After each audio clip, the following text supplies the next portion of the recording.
All right, so this is a format of video that I've been wanting to do for a while. I'm not too sure how it's going to turn out. Let me know in the comments what you think about it, if it works for you, and if you're trying to see more of this type of content. But essentially what I want to do is take different professions that I've worked with and work through our process here at Productivity Accelerator, give kind of a sample avatar based on the different clients that we've worked with in the past, and explain our process and what we've done for them and what you can do to implement these exact same strategies in your own business. And we want to kind of give you the exact same tips and strategies that you can implement in your own business if you find that you're in a similar situation. So in this video, as you probably saw from the title, we're going to start with real estate professionals. Now, one of the things that we've seen a lot is that a lot of real estate professionals want to work less, but they also want to make more money. They want to generate more leads, but they don't want to work 24/7 to do so. They want to have sort of that work-life balance. Now, what we've come to find is that the thing that holds a lot of real estate professionals back is that they do not understand how to use their time effectively. Using your time effectively is essentially the only thing that truly matters in the real estate business. You are a lead generation machine, first and foremost. Your job is to get as many leads in as possible and, of course, close those leads. But without the leads in the first place, you can't close any deals. Does that make sense? And so what a lot of real estate professionals do is in the process of trying to get more leads, they end up wasting time on many things that do not matter. So what I'm going to do in this video, like I said, we're going to talk about real estate professionals, get into some of the things that they do incorrectly, and sort of walk you through a step-by-step process that you can use if you're a real estate professional to improve, enhance, get more leads, 10x your business, whatever, through the use of effective time management and efficient strategies. So what I want to do in this video, the sample avatar that I'm using, and this is based on previous clients. I don't want to use a specific client, but what we've done is we kind of take a bunch of different clients that we've had. We take sort of the biggest pain points that they have, and we combine them together. The idea behind this being that for anyone watching, you probably struggle with one, two, or all of these pain points because we're taking the greatest ones. And if that's the case, then this video will help you. So we put them all together to make it simpler for you so we don't skip you. So in this video, our sample real estate professional is named Jerry. Now, Jerry is sort of we'll call him a bit of a veteran in the real estate industry.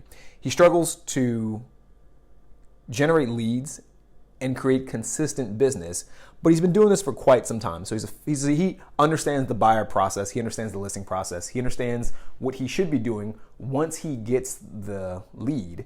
But the issue is creating the time to get the leads while also trying to juggle his current clients. Hopefully that makes sense. Now, currently, Jerry is at 75K per year. Now, in general, when it comes to us dealing with our clients, we typically have a 6-step process. And what I mean by that is we kind of walk people through sort of a very specifically designed strategy to make sure they're getting the best results in the shortest time possible. So the very first thing we do with every single client, and the very first thing we're going to do with Jerry here, is we're going to figure out exactly what Jerry's objectives are. Now, currently, Jerry's making $75,000 per year. His goal, put this here, my apologies again if it's hard to read. His goal is to get to $150,000 per year. As of now, Jerry's typically working anywhere from 60 to 80 hours per week. But Jerry has a family. Jerry has other obligations he wants to commit himself to. He wants to get in much better shape. So he doesn't want this anymore. Instead, what he wants to do is set a hard cap at 45 hours per week. Now, he also wants to spend more time with his family, like I mentioned. He wants to go out to eat more with his family. He wants to have at least 3 dinners with his family per week, which he feels like he can't do currently, but he also wants to make time for his health. So he wants to have time to stay in shape and get in better shape. So he also wants to spend time with his family. His goal was to get 3 dinners per week with his family, and he also wants to stay in shape. One of Jerry's goals is to make sure that he's in the best shape possible, so that way he can play this real estate game for the long term. So at minimum, Jerry wants to work out 3 times per week. Now, like I said, the very first step we do is we clarify our goals. We try to figure out exactly what the person that comes to us is hoping to achieve with our services. So, Jerry, just to kind of reiterate the point, he's trying to make $150,000 per year. He's trying to make pretty much double his current income. He's trying to cap his hours off at 45 hours per week. He's trying to get more while working less. Perfectly fine. That's what we're here for. And he's trying to have more time to socialize with his family while also staying in shape. So at the minimum, he wants to be able to have 3 dinners per week with his family while also working out 3 times per week. Now that we have the goals, we try to move into the exact strategies that we can use to help Jerry get from point A to point B. Now, the second thing we do, once we understand what goals a client has, the very next thing we do is we do what I call a time audit. Now, what exactly is a time audit? Most of the time, when people say they can't do something or when people have goals, the biggest issue, almost always, 99% of the time, is that they're using the time that they do have ineffectively. And this is super underrated. A lot of people seem to think that there's some unique strategies or some unique systems that you need to implement in order to get from point A to point B. Sure, there might be some strategies that you can do to increase your output, but in the grand scheme of things, the only difference between someone who is achieving a lot, who's a high performer, versus someone who's underperforming, someone who's not getting what they want in life, is really how they use their time. That's the only key difference.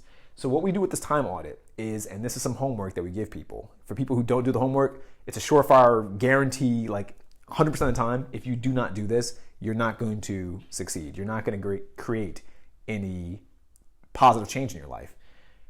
We have them journal their day for 7 days straight. From the time you leave our session until the very next session, what we do is we have people journal out by the hour at the very least exactly what they're doing per day. Now, I'm going to kind of give you an example of what Jerry does. We have this whole 7-day calendar, but we're just going to give you like one random day just so you get an idea of what it means to do a time audit. So, what Jerry currently does, actually, let's do this.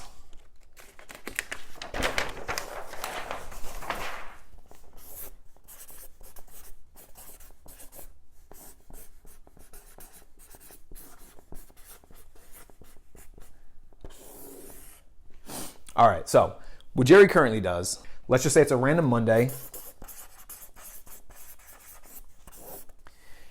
and I have this written down over here. He starts off at 7 a.m.,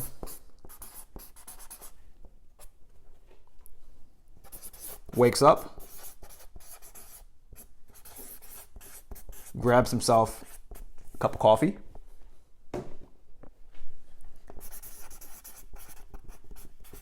checks his emails, and checks his voicemails. Very first thing that he does at 7 a.m. when he wakes up. Next thing, 8 a.m. Jerry responds to any emails or any voicemails that he received. From about 9 a.m. to 1 p.m., Jerry's responding to any emergencies, any fires that begin to occur overnight. So any emails that came up, he's addressing them. Any voicemails that comes up, he's addressing them. And in the meantime, he's also scheduling last-minute showings. Perhaps some of these clients that may have contacted him, he's doing showings for them, or at the very least, he's trying to schedule his showings. Then from about 2 p.m. to 5 p.m.-ish, because of course it depends on the day, but in general, he's doing his listing appointments if he has any.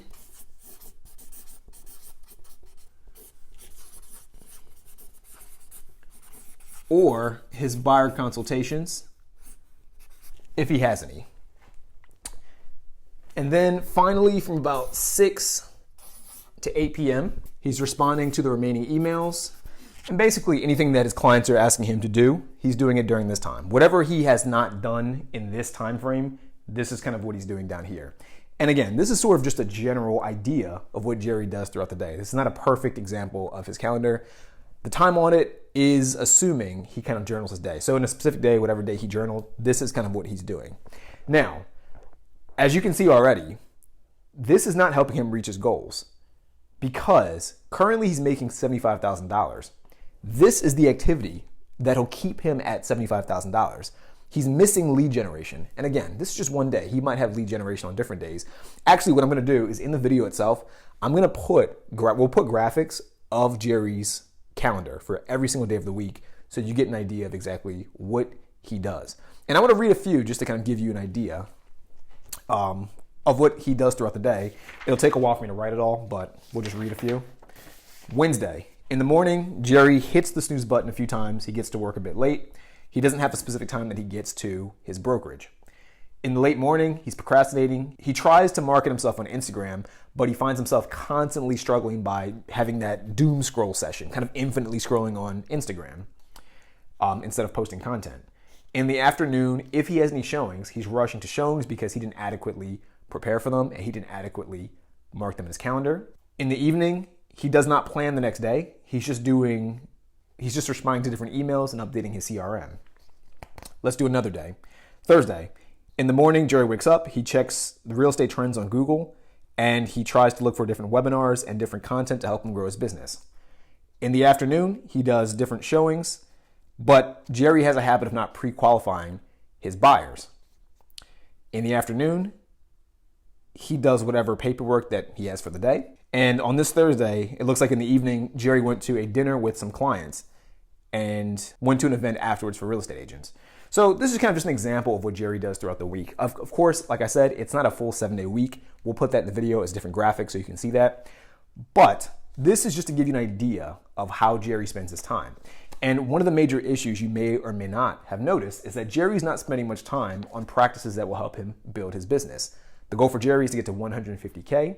He's not really putting himself in a position to do that because he's only working on current clients that he has. And if you're anything like Jerry, what's probably going to happen is that once Jerry gets the closings on the current clients he has, if he even gets those closings, then he'll be on that perpetual loop of closing a client, then struggling to find new clients, and kind of crossing his fingers and hoping for the best, hoping that that new client will come eventually, hopefully sooner than later because people got bills to pay. Now, this leads to step number 3. Now that we know what Jerry's general schedule is, typically what we do is we review the schedule and we try to figure out what exactly is Jerry doing that is the most productive for him. For anyone listening to this, one thing I want to share with you, kind of a concept that a lot of people may have heard of, is this concept known as the Pareto principle. And if you haven't heard this phrase, you may have also heard of it as the 80-20 principle. Essentially, if you're not familiar with this concept, basically what it dictates is that 20% of the activities you do lead to 80% of the results. And the reverse is also true. So only 20% of the results you get are coming from 80% of the things you're doing. So basically the key idea behind this Pareto principle is do less, the 20%, in order to get more, the 80%. Do not do the opposite. Most people do the opposite. Most people are actually doing the 80% to only get 20% of their overall results. Does that make sense? For you listening to this at home or wherever you are right now, wouldn't it be much nicer to do a fraction of the effort to get a majority of the results? Imagine I could say to you, whatever job you're doing right now, if you're a real estate agent, imagine I can say to you, instead of doing everything that you do currently, you can only do one thing today. And that one thing you do today will help you get 80% of the overall commissions that you've been getting for the past 5 years. Does that make sense? Would you or would you not do that? Hopefully, if you're listening to this, you would 100% do that, because why would you not want to work less to get more? And the beauty of this, and this is what we talk about at Productivity Accelerator, is that once you eventually identify what that 20% is, you can multiply that. So I'm kind of getting ahead of myself, but I want to just make this point very clear because this is a very key component of what makes someone more successful or what makes someone more productive. Imagine Jerry, and I'm not saying this is what Jerry does, but let's just say for the sake of the hypothetical, we find out that the main thing Jerry's doing that's bringing the most of his revenue, again, this is not what he's doing, but I just want to bring up a point, is cold calling. Maybe Jerry in his free time, or maybe Jerry when he tries to plan his day, does cold calling. And let's say Jerry currently cold calls for about 2 hours every couple days. He doesn't do it consistently. He kind of does it when he feels like it. Maybe Tuesdays and Thursdays, he does 2 hours of cold calling. So 4 hours of cold calling has been the 80%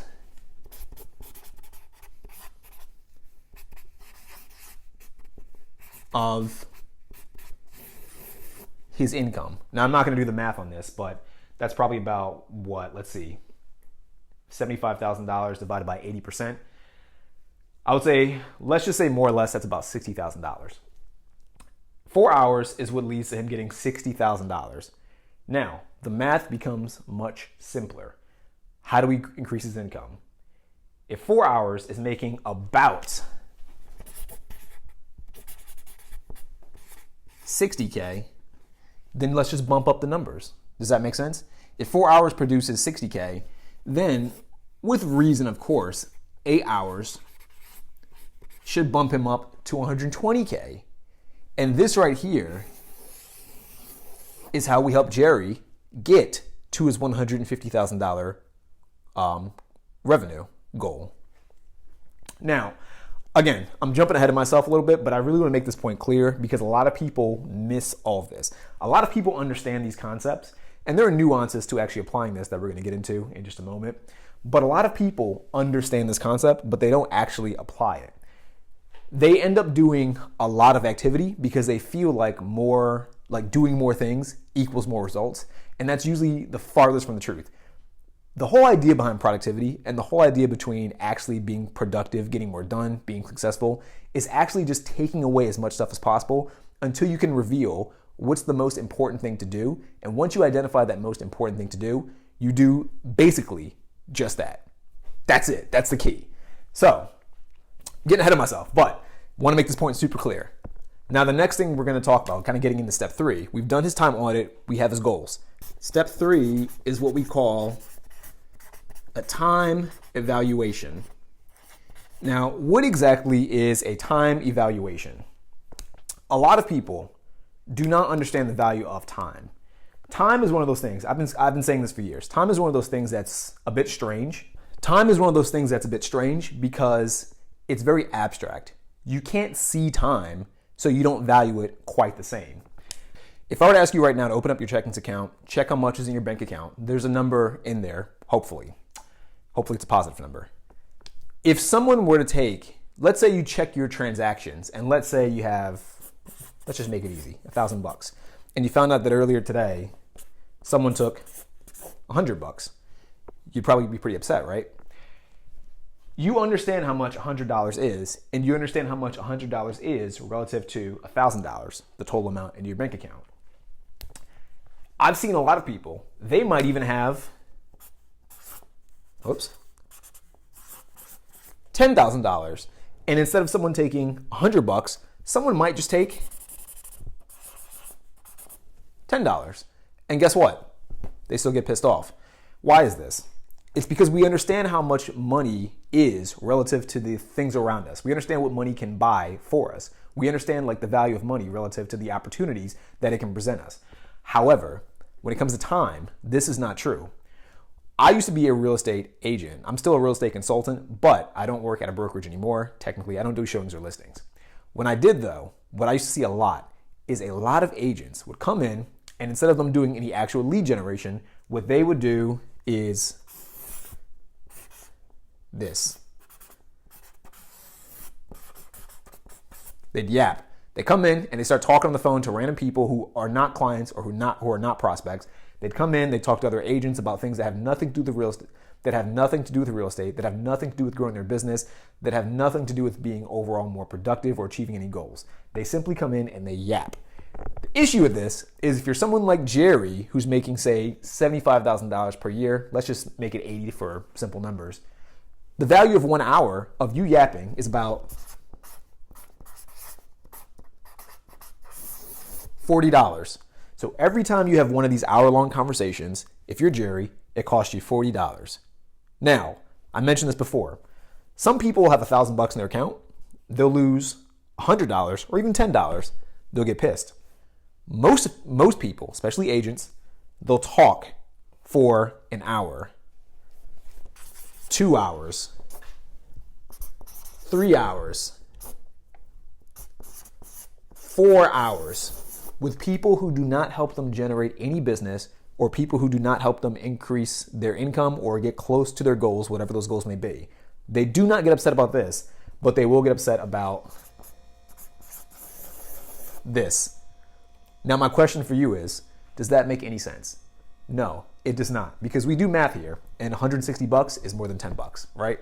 So when we do our time evaluation, effectively what we're doing is we're helping a client understand what is the value of every single hour that you have.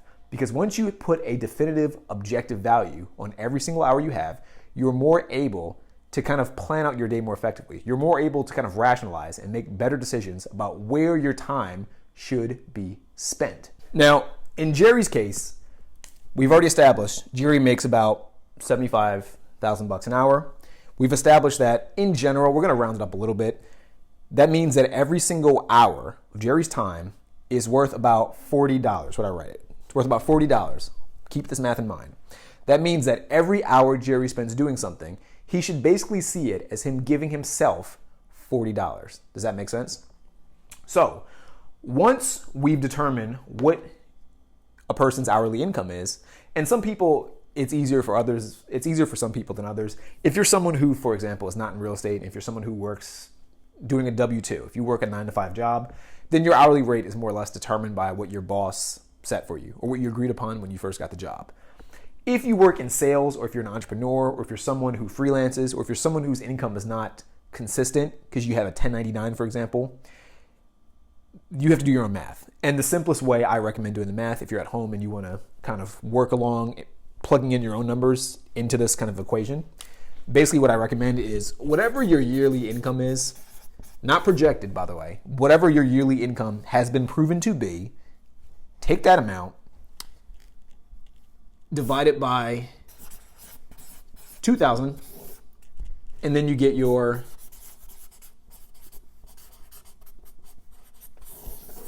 hourly rate. So, Jerry, we're rounding up, $80,000, divide that by 2, $40, or 2,000, $40 an hour.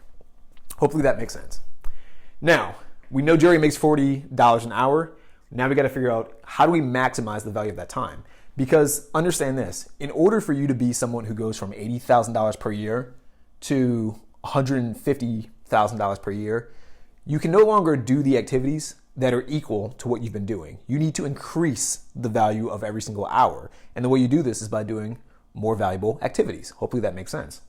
Again, I kind of got ahead of myself a little bit, but we need to maximize the value of every single hour by doing only the most important things whenever possible. Now, in conversations with Jerry, what we've learned is that Jerry has 2 things that he's been doing the most consistently that brings him, in general, the most results.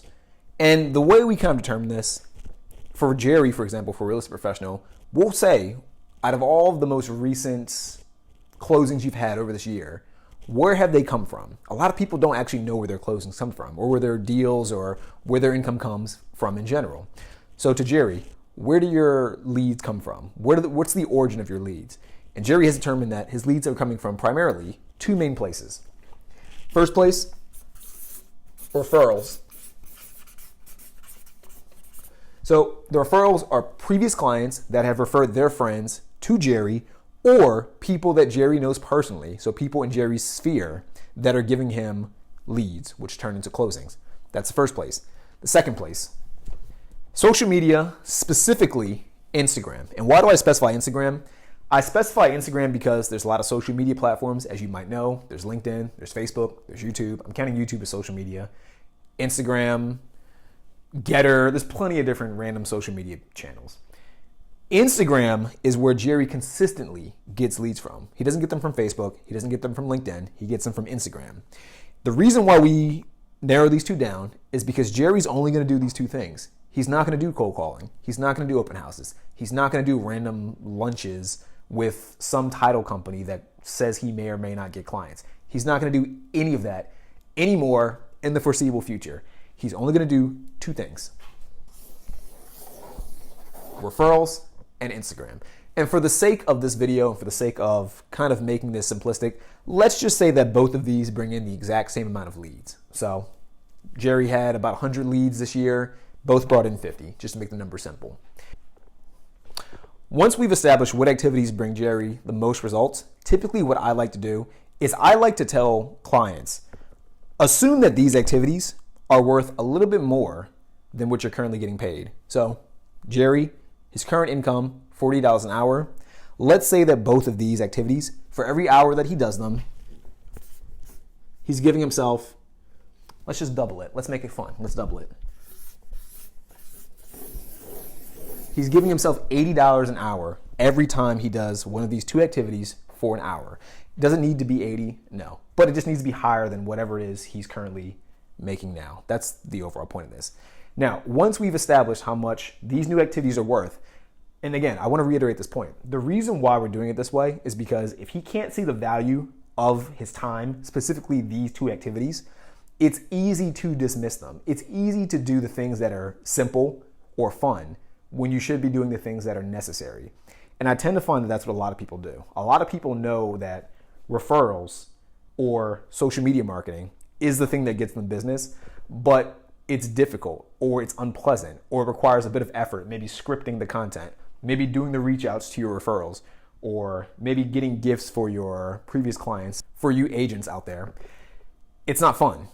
It's more fun maybe to go to these dinners with the title companies. It might be more fun to go to these like group sessions and hang out and feel like you're being productive. It might be more fun to go to networking events and to shake hands with random people who aren't going to actually contribute to your overall goals. It could be more fun, but it's not going to get you the results you want. In this case, if you're Jerry, more income. So we need to put a value on every single activity that he's doing that'll help him get the results he wants. So that's why we have that number. Once we've established what Jerry's hourly rate is for these specific activities, and once we understand exactly what the highest return activities that Jerry can do is, we move on to the next step. 4 is to restructure Jerry's current calendar. Restructure calendar. Now, this might sound a bit simple, just restructuring a calendar, but arguably, this is probably one of the most important steps in this entire process. I know that I said that having an understanding of what your hourly rate is important, and it is important, but that means nothing if you're not going to actually act on the things you're supposed to do. So if we understand that Instagram and referrals are Jerry's main source of income, if that's the 80% of his 80-20 principle, that's good, but it means nothing if he's not going to put it in his planner to actually do the activities that bring him the leads. If he's not going to double down on these activities, it makes no difference, right?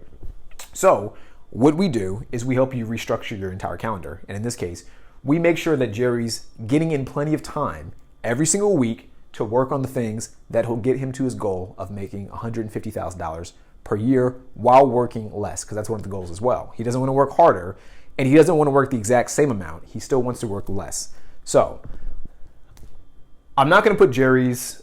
We came up with a sample 7-day calendar for Jerry. I'm not going to put it on this board because that'll be a lot of writing. I don't want to bore you. Instead, what I will do is you'll probably see it right now flash across the screen. And if you want to take a moment to read them in great detail, feel free to pause the video and take a look at them. But what I do want to go over with you are just some key principles when it comes to restructuring your calendar. What I tend to find is a common setback for a lot of people. I'll say very first thing is, I don't know where this came from, I hate it, are complicated morning routines. For whatever reason, several years ago, almost a decade ago, there were a lot of self-help books that really pushed this idea of having a morning routine. And I love morning routines. I think they're fantastic. The issue with a lot of morning routines that I've found, and the issue that I've personally been victim to myself, is that a lot of people overcomplicate their morning routines. And the issue with that is, if you complicate the morning routine, you're going to burn yourself out and you're not going to get anything done. What I typically recommend people do is every single day have the exact same routine and make the routine essentially to do one key thing that gets your momentum going. And then from that point on, once you've built up that momentum, get to work. In general, obviously it'll vary from person to person, but in general, this is what we recommend. Why do we do this? If the routine's too long, and I've been guilty of this myself, you'll go too many hours without focusing on the two activities or one activity that we've established to be the most important thing that you can do every single day, the thing that gets you the most money per day. That doesn't help you very much, right? And if you're not building momentum at the very start of your day, like if you try to jump too quickly into working and not really getting the ball rolling, so to speak, I've also found that it's easy to burn yourself out and not actually maintain consistency. There's 3 things that lead to people being successful.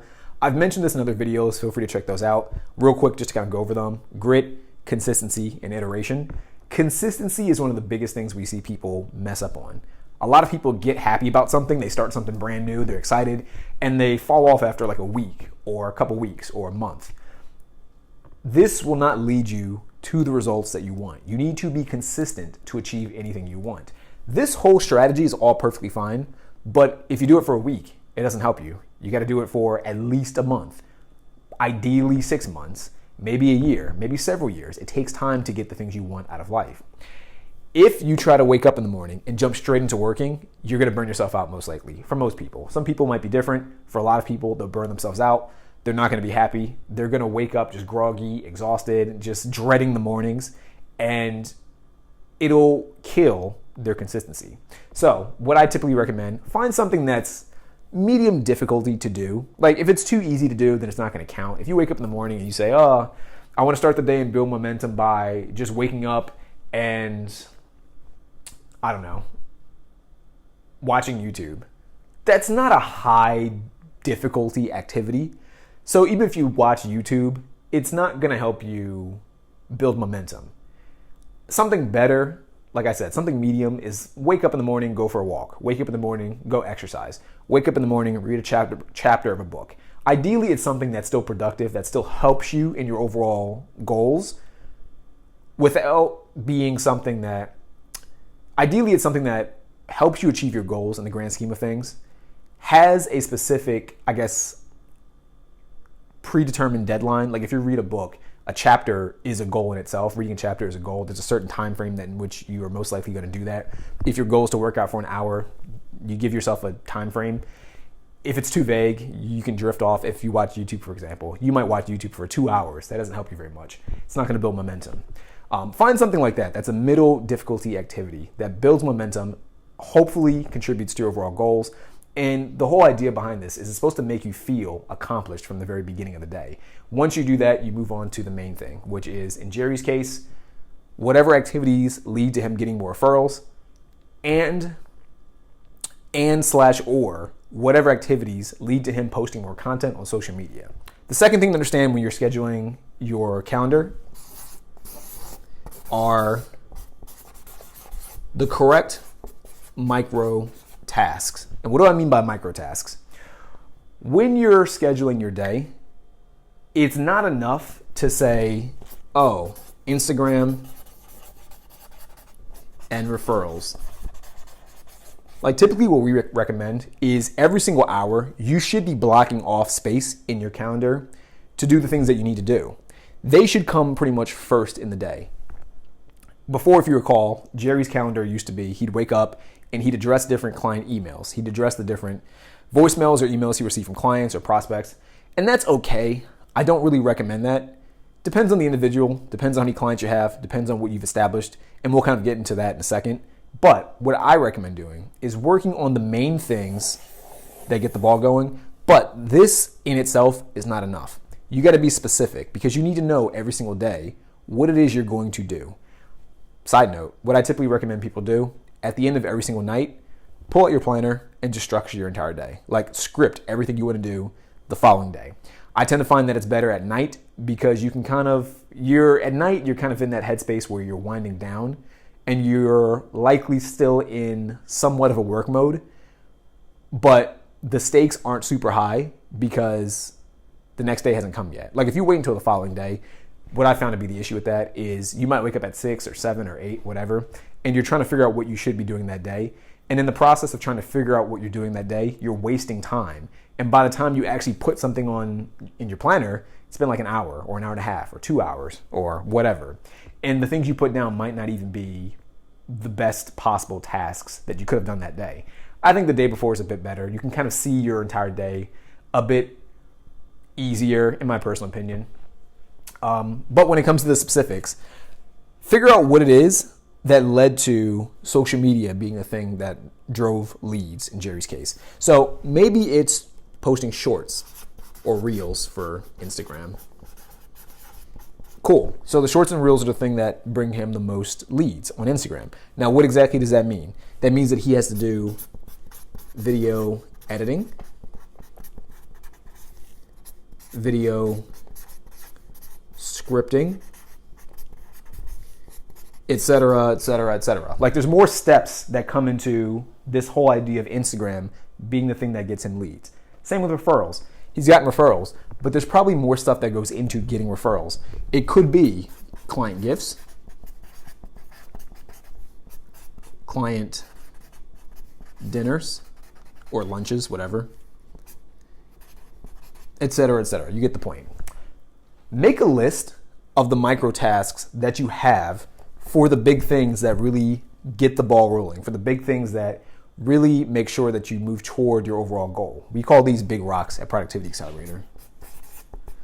Big rocks are the main things you're working on every single day, or most days at least, to get toward your overall goals. The little rocks are the things that compose the big rocks. They're the things that make the big rocks come together, if that makes sense. Now, the beauty of all this, assuming you're doing what you're supposed to be doing every single day, assuming you're actually working on the correct activities, this all starts to add up very quickly. And like I mentioned earlier, you now have a dollar amount assigned to every hour you're doing the correct things.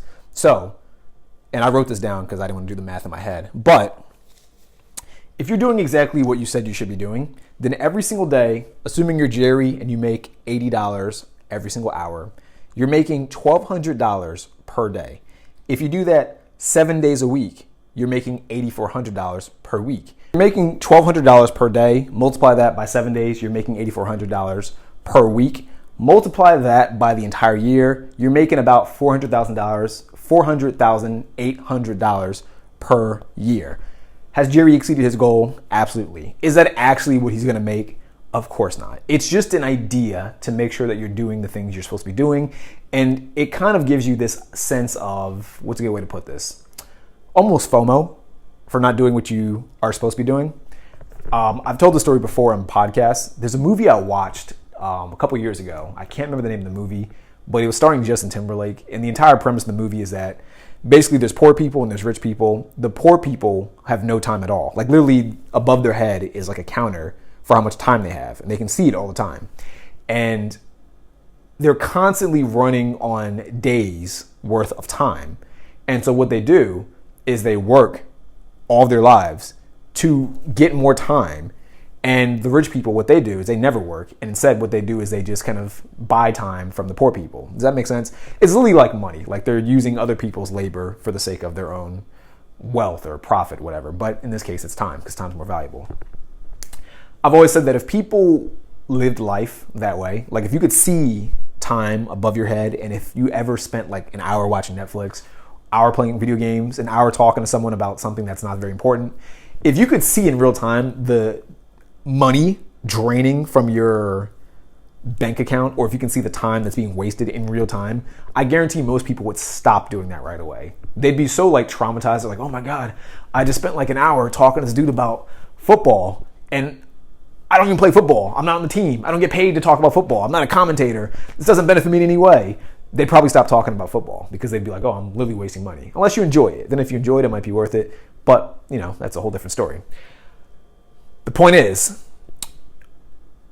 assigning a value to your time, to every hour of your time, and kind of doing this math like this helps you realize what potential you're missing out on. And hopefully it helps you kind of motivate yourself to want to get more done throughout the day. Now, I'm going to kind of get into step 5 a little bit, but it's somewhat a part of step 4. what typically happens, this is kind of the step that gives us the most pushback. Most people, when you tell them to actually restructure their calendar and kind of get into pretty much creating new habits, it kind of stresses them out. And I get it. I think this is the case for everybody. It's something brand new that you're trying to do. It stresses them out. And because it stresses them out, they resort to their old habits. The thing that we try to do to make sure this doesn't happen is we progressively add things to your calendar every single week or every couple weeks, depending on what you've been able to accomplish. So maybe in the first week, we might say, hey, just focus on Instagram. Whatever the steps are to help you put out that Instagram content, just do that. Don't worry about the referrals yet. We'll get to that in the future. Just do Instagram. The reason why we do this is because when you're changing your habits, if you're overloading the amount of things you're trying to change at one time, in my personal experience, it increases the chance that you change nothing at all. Does that make sense? Like, it's almost like working out. When I used to help people work out and get in better shape, a lot of people, they try to force themselves to start working out a lot more consistently. They'd go into the gym and maybe for like a week straight, they're just doing like the most high intensity workouts possible. They're doing cardio for 2 hours a day. They're lifting weights 7 days a week. And some people can pull that off. Most people cannot. And what they do is they burn themselves out. They burn out their nervous system. They burn out their body. They fatigue. And after a week or two, they stop doing it. And because they went too hard, too fast, they almost put themselves back further than they were before. And they never quite recover. And so they stop working out. They find every excuse to not work out. Oh, I'm tired. My legs hurt. And these things could be true, by the way. But it's an issue of doing too much too quickly and not easing yourself into it. So what we recommend is don't go full sprint. Ease into a new routine. Do a little bit over a long period of time. Consistency. And that's what's going to help you build the long-term results. So first week, couple weeks, Instagram only. Then as time goes on, as you start to get comfortable with this, and as this becomes a habit, you add in things like the referrals on all those micro steps. Step 5, I want to kind of go into all of the problems that tend to come up. I want to bring these up because I don't want you to fall into them yourself. Now, let's actually just do a page for this one. So step 5, common issues. And I wrote these down because I don't want to miss any of the big ones. We already mentioned breaking old habits and how uncomfortable it is. Breaking old habits. The second thing that I want to mention is a lot of people, one of the major issues that we find is they start to skip the accountability sessions. And if you're not aware of this, what we do at Productivity Accelerator is every single week we have check-in sessions. We also try to follow up every single week throughout the week with various different emails or text messages based on what you request to make sure you're staying on track with your goals and to make sure you're actually doing the things you said you do. We do the check-in sessions, the accountability sessions, primarily as a means of forcing you to actually not lie to yourself. And why do we do this? We tend to find that a lot of people, if they hold themselves accountable, it's easy to justify things. It's easy to lie to yourself. It's similar to working out. If you're someone who has a goal to lose, say, 10 pounds in 3 months, it sounds great on paper. You might even get the workout routine. You might get the perfect diet. You might have the gym membership all planned out. You might have a free membership, whatever. But the issue is that you're unable to hold yourself accountable. And when those days do inevitably come up, when you don't feel your best, or when you feel a little bit sick, or when you feel a little bit sore, or when you're a little bit tired, or when you're feeling a little bit lazy, it's easy to lie to yourself and make excuses. Oh, I don't feel like it today. I'm not feeling it today. Oh, you know what? My toe hurts a little bit. Oh, you know what? I got like this pain in my neck and it just won't go away. So you know what? I'm going to skip the gym. You do that once, you do that twice, it starts to add up. And then before you know it, it's been 6 months and you've still not achieved your fitness goals. The same applies with time management. The same applies with whatever success goals you have. Once you start making excuses for yourself, you never actually reach the goal that you have in mind. So the reason why we do these weekly follow-up sessions is because, one, we try to make sure you're actually doing the correct things that'll lead you to your goal. There's a good chance that you may have forgotten what you need to be doing, and we want to help you readjust along the way. I mentioned earlier that there's 3 things that lead to success scientifically: grit, consistency, and iteration. Iteration is what these strategy sessions are for. It's what these accountability sessions are for. We make sure that if something's not working, we can address it and we can find a solution for you, so that way in the next week you'll be able to kind of improve or course correct, so that way you're still on track towards your goals. But the external accountability is the biggest part of it all. Like I said, I tend to find that if you're accountable to someone else, it's harder to make excuses. You feel guilty if you don't do the things that you are supposed to do. Me personally, I'll share a story with you right now. I'm trying to learn Portuguese. I'm learning Portuguese right now. I just hired a tutor not too long ago, maybe about a week or so. And it's a bit scary to me. I don't like the idea of getting a tutor, not because they're not effective or useful, but just because the idea of showing up to a call unprepared terrifies me, which is why I do it. I just had a tutoring session this morning, and I get on the call, and the tutor very politely says, "Did you do the homework I recommended, and were you able to practice 30 minutes a day over the past month or so as I suggested?" And I said, "You know what? I have not. I've been practicing 10 minutes here, 20 minutes here, sometimes 30 or 45 minutes, but I have not been able to practice 30 minutes as you requested since our last session." And me saying that out loud made me feel guilty. And that's the point. Because when you feel guilty about something, there's a lower chance that you'll repeat that same process. Does that make sense? So that's kind of the reason why we do this. It's to, in a sense, make you feel guilty, but the guilt is meant to push you in the proper direction. So what I recommend, do not skip follow-up sessions. It's a big thing that a lot of people start to do. When you start missing the follow-up sessions, it's almost a surefire way to guarantee that you're not going to get the results that you want. It's the same as working out. If you stop going to your workouts, you're not going to get in shape. Same concept. Number 3. We see this a lot. Do not fall for this. Falling off the wagon. Now, you will fall off the wagon. When you're trying to create new goals, when you're trying to implement a new strategy for yourself to achieve a different level of success that you've not yet achieved, you will fall off the wagon. It is inevitable. You are going to do it. Again, like with working out, there will be days where you just don't show up to the gym or you don't show up for your workout. There will be days where you just don't feel like it. When you're in this situation, if you're Jerry, there are going to be some days where you go to follow up with clients or you go to implement this new routine and you're just not going to want to do it, or you're going to make a mistake and schedule your day incorrectly. Something will come up. It happens. That's life. What you don't want to do is fall off the wagon and stay off the wagon. A lot of people, when they fall off the wagon, they stay off the wagon. They kind of have a fuck it mentality to whatever it is they're doing. You have a diet and you've eaten sugar and you said you weren't going to eat sugar. People say, well, fuck it. I already ate sugar, so I might as well just keep eating sugar. I might as well keep eating like trash. And then, of course, you can guess it, they don't reach their goals. Don't do this.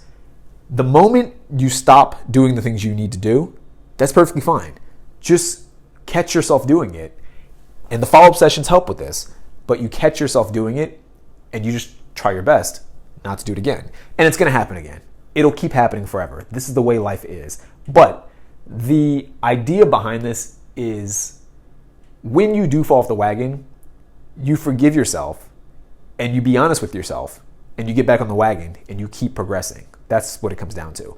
If you have a destination in mind, if you're traveling from state to state and you're trying to, say you're on the Oregon Trail, getting on this wagon, trying to traverse the country, you fall off the wagon, cool. The wagon stops, you get back on, you keep progressing. Eventually you'll get to your destination. It might take you longer than you expected, but you'll get there eventually, as long as you get back on. If you never get back on though, you'll never get to where you intend to go. So don't make this mistake. People make this mistake a lot. They fall off the wagon and they have a fucking mentality and they give up on whatever it is they're doing. Get back on the wagon, keep progressing towards your goals. This next one is big, and this one's going to be big with you real estate agents, and that is client guilt. Now, what do I mean when I say client guilt? Some of the strategies that you might have to implement for yourself will require you to maybe not listen to your clients all the time. Maybe if your client calls you at 5 a.m., you're not going to pick up that phone call. Maybe if it's 8 p.m. and if you're like Jerry trying to have one of your sessions 3 times a week with your family where you're eating dinner, maybe when a client texts you or calls you and they're demanding of something and they think it's urgent, you don't pick up the phone or you do not respond right away.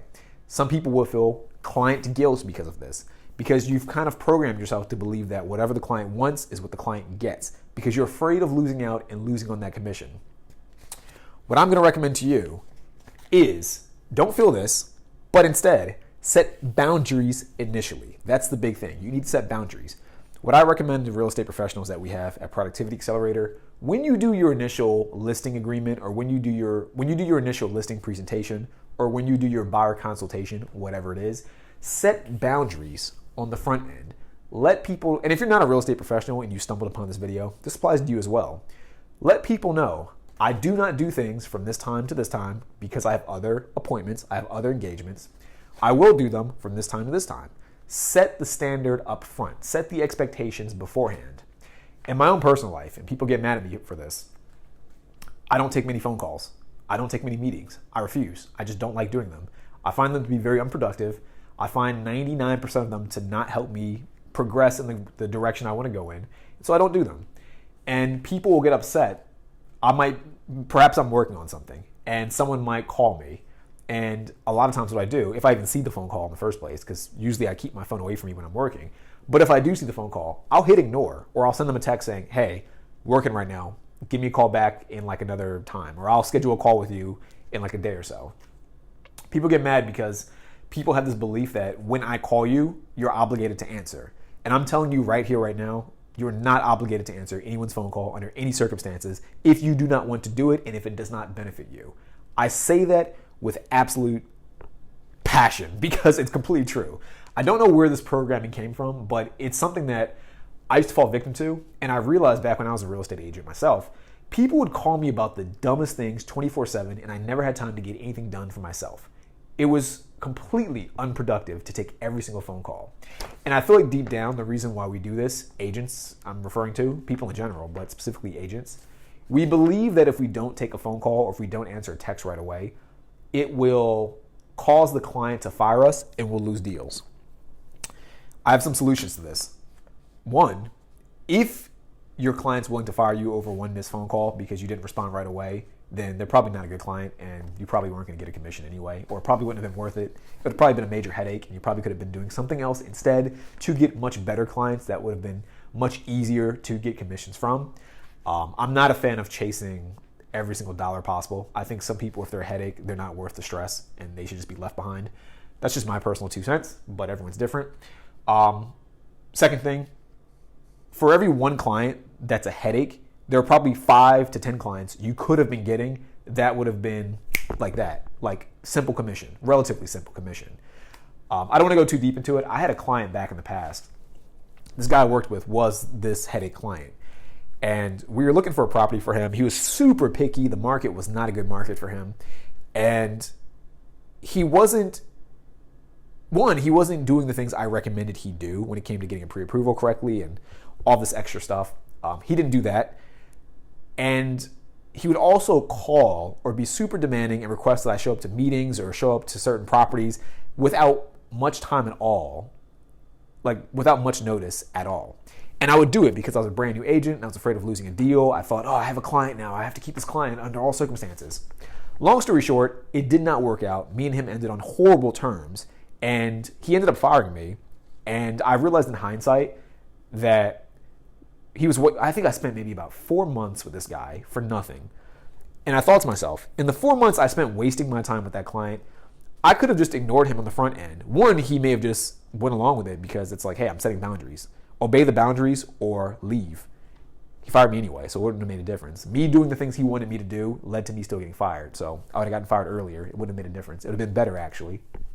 Second thing, whether or not he fired me, if I had set my boundaries, I could have been using those 4 months to get more clients who were better clients, who would have actually been more agreeable and listened to the things I said when I said them. Does that make sense? So it's more of a scarcity mentality, in my personal opinion. I think that's why people don't set boundaries. They think they'll miss out on something, or they think that if they say no to something or if they don't respond right away, they'll lose clients. Don't feel guilty. Do not feel guilty. Your time is your time. Your time is the most valuable asset you have. Treat it that way. Don't be afraid to say no to people. One more thing I want to share with you. I can't recall the agent. There was an agent I was researching a while back, like years ago. And this guy was like a multi-million-dollar producer. And they were asking him, what do you do different from other agents to produce millions of dollars? And he said, what I do different is I set hard boundaries. And I think he said from 8 a.m. until 6 p.m. is when he's working. And any time after that is a no. That was it. I think Fridays he took off. He didn't work Fridays, or maybe Thursdays, something like that. And Saturdays and Sundays, he worked in the mornings, but not at night. And he set very hard boundaries with his clients. Like whenever he did his consultations or his listing agreements, he set very hard boundaries. He said, if you need to reach me at this time, I almost always will not answer. And he goes on to say that he would still get clients that would call him at like 7 or 8 p.m. and they'd say like, oh, this one thing happened. I need your help right away. It's super urgent. Like they would text, it's super urgent. And he wouldn't respond until the next day. And he said almost 100% of the time, by him not responding right away, every single problem that was urgent solved themselves. The clients figured it out, or the clients realized that it was not that urgent. It did not make much of a difference. They thought it was urgent, but that didn't make it objectively urgent. Does that make sense? And so I guess the moral of that story is, don't feel like you need to please your clients all the time. You have a job to do. Once you do that job, that's perfectly fine. Once they start to impede on your own personal boundaries, your own personal time, that's a time where you need to really set hardcore expectations. So I just want to kind of leave you with that, because that's a big thing that we see often. People feel guilty about saying no to things. People feel guilty when their friends or family want something from them and they're in the middle of working and they say to their friends or family, I'm working, I'm doing something, come back later. Don't feel that way. Really want to make that point clear, because that's a big thing that we see a lot. Let's see. Number 5. I kind of mentioned this already with breaking out habits, but I just want to reiterate this point. And that is energy management. So just to kind of go through this quickly, as you're making new habits, you're going to find that your energy is going to fluctuate because you're doing something brand new. You're going to get fatigued a little bit more mentally. You might not have the same attention span or the same ability to focus as you normally would because you're not used to it, really what it comes down to. Perhaps in your old routine, you used to work for about 10 to 15 minutes at a time, and this is stuff we'll discover once we do your time audit.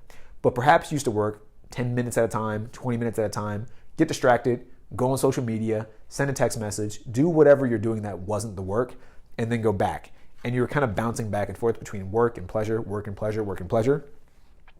But once we kind of restructure your calendar, we might have you just work 3 hours straight on whatever it is you want to be doing, that high ROI activity, so to speak.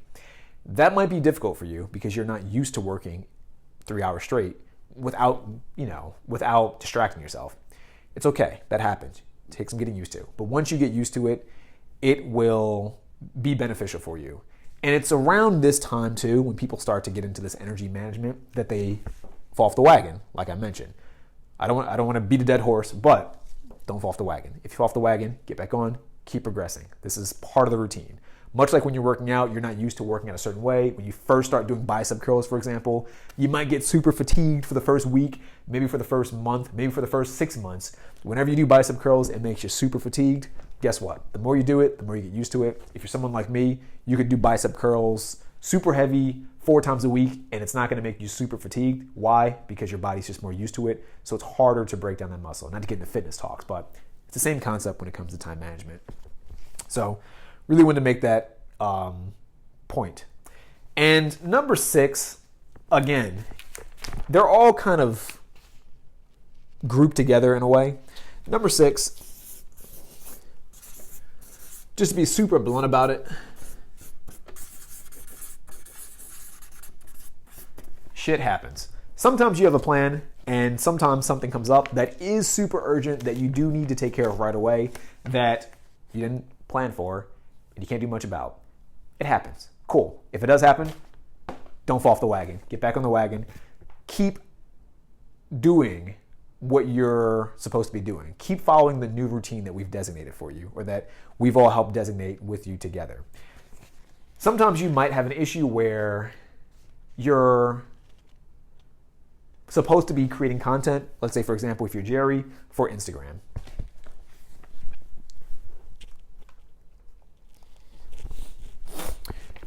You might be in a situation where maybe you plan to create content if you're Jerry for Instagram, and maybe a new client that you recently got found a property and they want to see a showing for it, and the showing just happens. Maybe the only scheduling time for the showing is when you blocked out time for your Instagram.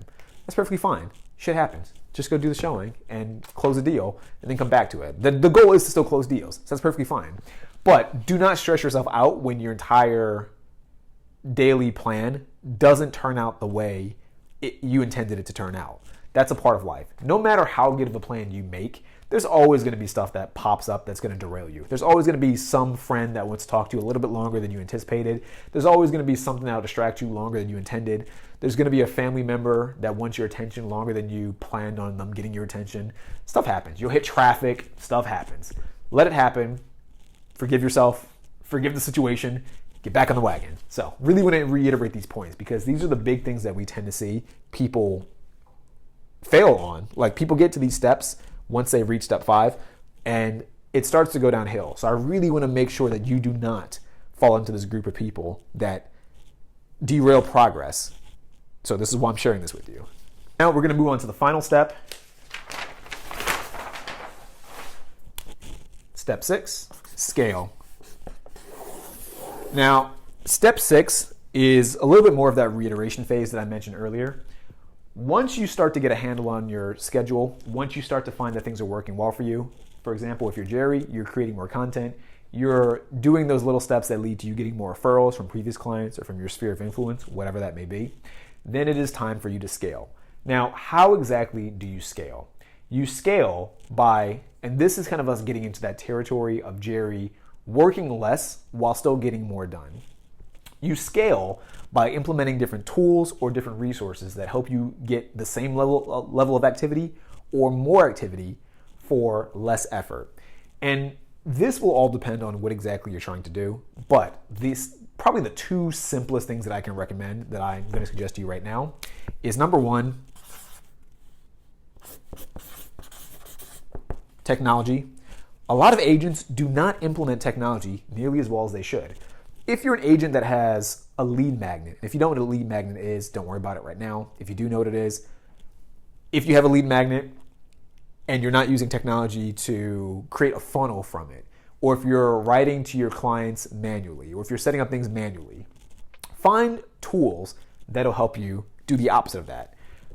We had a real estate agent who makes content on social media. He's one of the people we're kind of referencing when we talk about Jerry. He does make content with Instagram. And before, he used to kind of sit there and he would just do kind of like selfie style videos every day. And the problem with that is sometimes he wouldn't know what to say. Sometimes he'd waste a lot of time. He'd get distracted. The videos weren't good quality. It just became a bit of a mess, and it was a lot of effort for not a lot of return. So what we suggested is use technology. If you need ideas, use things like ChatGPT or AI to give you ideas, to even give you scripts. There's ways where you can take videos, content that you've created in the past, you can put the content into ChatGPT, it'll memorize the way you speak, it'll give you more ideas, and it'll say those ideas, or give you a script at least, that sounds just like you. That's an example. More tech. The same agent also used HeyGen. If you're not familiar with HeyGen, just to kind of go into it really quickly, it's a software where you can take your likeness, upload it to this software, and it'll replicate videos that look just like you and that can sound just like you. And all you really have to do is either speak into it, like you can speak into your microphone on your phone and upload that audio to HeyGen and it'll create a video for you. Or you can just type in with ChatGPT a script and it'll generate a video with your voice of you. Making content on your own might take you hours, 3, 4, 5, 6 hours, spread that out over a week, whatever it is.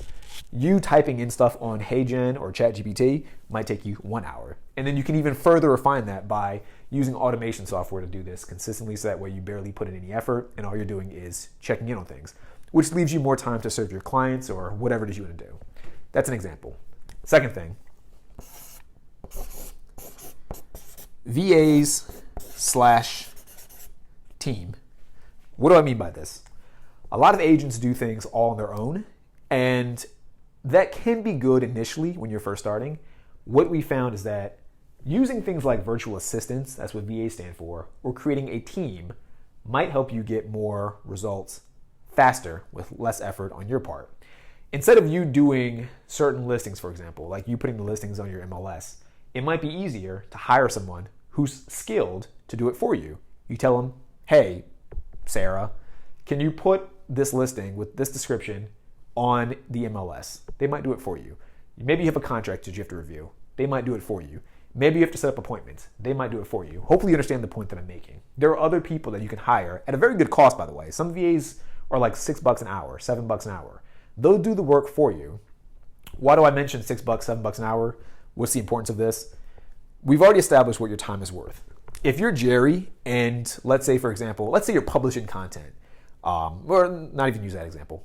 He's follow-ups or referrals. He's trying to get referrals. He wants to create gifts or generate a list of all the people he's received business from in the past 30 days and then create gifts. Maybe he wants a virtual assistant to do that. It takes him 2 hours to do this every single week, hypothetically speaking. It takes him 2 hours. 1 hour of Jerry's time is $80 times 2, $160. Costs Jerry $160 to do that one activity. He hires a VA. He finds a VA, let's say generously at $10 an hour. She can do the exact same thing, maybe even better than he can. Maybe it takes her 4 hours. It doesn't take her 2 hours. She's good, but it still takes her a bit of time. Costs Jerry $40 if she does it. Costs him $160 if he does it. Does that make sense? You want to start to outsource things as you progress. And that's how you scale things up. So that would be my recommendation. Start to use tools and start to use VAs or team members or other things like that that'll help you basically reduce the amount of time that you're spending on something, so that way you're getting a better ROI on your time. And the good thing too, even though it's taken her 4 hours to do this, Jerry's freed up 2 hours of his own time. So Jerry can do whatever else he wants to do. If he wants to relax, he can do it. If he wants to spend time with his family, he can do it. If he wants to work more on something else that might make him more money, he can do it. But the point is, he's got that freedom to do it. And this is what's going to allow Jerry to increase his income to that $150,000 a year level, while also reducing the amount of time he spends on these activities to his goal of, I think it was 45 hours a week. Does that make sense? So these are sort of the 6 steps that I want to share with you if you're a real estate professional hoping to work less but get more done and make more income in 2025 and beyond. By the way, if all of this sounded good to you, and if this sounds like something you might be interested in, if you're a real estate professional who's looking to make more money while working significantly less and get higher quality leads, what we have right now is what we call the 30-day deal sprint. Our promise to you is that with our program, in 30 days or less, we work with you one-on-one, making sure you have the exact tools, the exact resources, and the exact structure that you need to work less while getting more income. And if you don't succeed, we eat the cost. It's on us. Does that make sense? You only pay us if it actually works. We want to make sure one of our philosophies at Productivity Accelerator is that all of our clients are satisfied and that they get the results they want without us getting a dime first. If that sounds interesting, click the link below. We can hop on a call together, figure out if you're a good fit for the program. And then from there, hope to see you soon. Hope you enjoyed the video. See you in the next one. Peace out.